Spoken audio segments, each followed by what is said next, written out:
بسم اللہ الرحمن الرحیم ایاک نعبد و ایاک نستعین۔ میں آج سینٹ کے الیکشن میں مصروف تھا اور بعد میں مجھے پتہ چلا کہ انڈین گورنمنٹ نے فیٹف کو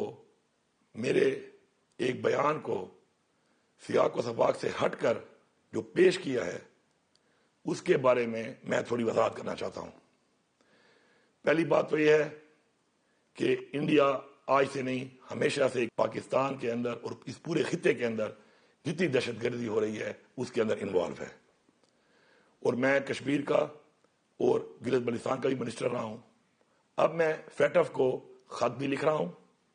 اور ساتھ ساتھ فزیکلی جا کر وہاں پر ان کو اس کے اوپر پوری جا کے وضاحت سے بتاؤں گا بھی صحیح کہ کشمیر میں اور گلگت بلتستان میں جو تم کر رہے ہو اور کب سے کر رہے ہو اور کیا کیا تم نے کیا ہے، اس کے علاوہ پورے پاکستان میں جتنی بھی دہشت گردی ہو رہی ہے، خاص طور پر افغانستان کے اندر جب ابھی بھی امریکہ اور افغانستان کی جنگ تھی تو 100 سے زیادہ سفارت خانے تم نے کھولے ہوئے تھے، اور نہ وہاں پہ ٹریڈ ہو رہی تھی، نہ انویسٹمنٹ ہو رہی تھی، نہ سفارتکاری ہو رہی تھی۔ تم ان کے ذریعے پاکستان میں دہشت گردی پھیلانے کے لیے کام کر رہے تھے۔ میں یہ بھی تمہیں ایکسپوز کروں گا، پورے پاکستان کے اندر دہشت گردی، بالخصوص بلوچستان کے اندر جو تمہارا کردار ہے دہشت گردی کے اندر، میرے صوبے خیبر پختونخوا میں جو تمہارا کردار ہے دہشت گردی کو سپورٹ کرنے میں، دہشت گردی کروانے میں، میں یہ سارا وہاں پہ فزیکل جا کے ایکسپوز کروں گا،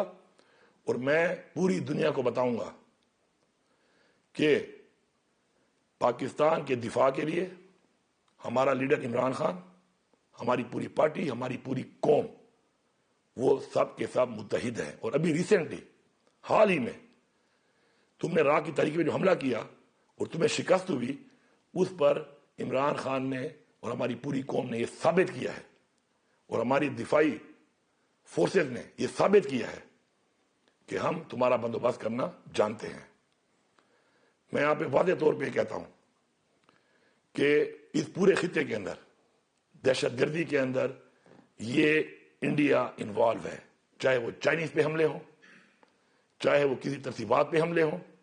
یا کوئی بھی کسی طرح کی دہشت گردی جو اس ملک پہ ہو رہی ہے اس کے تانے بانے انڈیا سے ملتے ہیں۔ اسی طرح میں یہ بھی واضح کرنا چاہتا ہوں کہ ہمارے پختونوں نے کشمیر کو آزاد کرایا تھا، اور انشاءاللہ وقت آئے گا کہ یہ جو باقی کشمیر اس پہ تم نے قبضہ کیا ہوا ہے، انشاءاللہ ہم پختون اس کو بھی انشاءاللہ آزاد کروائیں گے۔ اور میں تمہیں پیغام دے رہا ہوں کہ ہم تمہاری طرح بزدل نہیں ہیں کہ ہم رات کی تاریکی میں آئیں، نعرہ لگا کے آتے ہیں، اگلے کو بتا کے آتے ہیں، اور انشاءاللہ ہمارا ایمان ہے کہ فتح ہمیشہ سچ اور حق کی ہوتی ہے۔ پاکستان کے اندر انڈیا جو دہشت گردی پھیلا رہا ہے اس کے خاتمے کے لیے ہماری عوام، ہماری فورسز بے مثال قربانیاں دے رہی ہے، اور انشاءاللہ دیتی رہے گی۔ اس کے علاوہ اس پورے ملک میں جتنی حکومتیں ہیں وہ ساری حکومتیں، پوری قوم، تمام دفاعی ادارے، پاکستان کی ساری عوام پاکستان کے دفاع کے لیے ایک ہے، متحد ہے، اور انشاءاللہ متحد رہے گی۔ آخر میں میرا آخری پیغام مودی کو، کہ مودی پاکستان کے دفاع کے لیے ہم سب ایک ہیں، یہ پوری قوم ایک ہے، اور میں تمہیں ایکسپوز بھی کروں گا، تمہاری گورنمنٹ کو بھی ایکسپوز کروں گا۔ تم نے جو سیاق و سباق سے ہٹ کر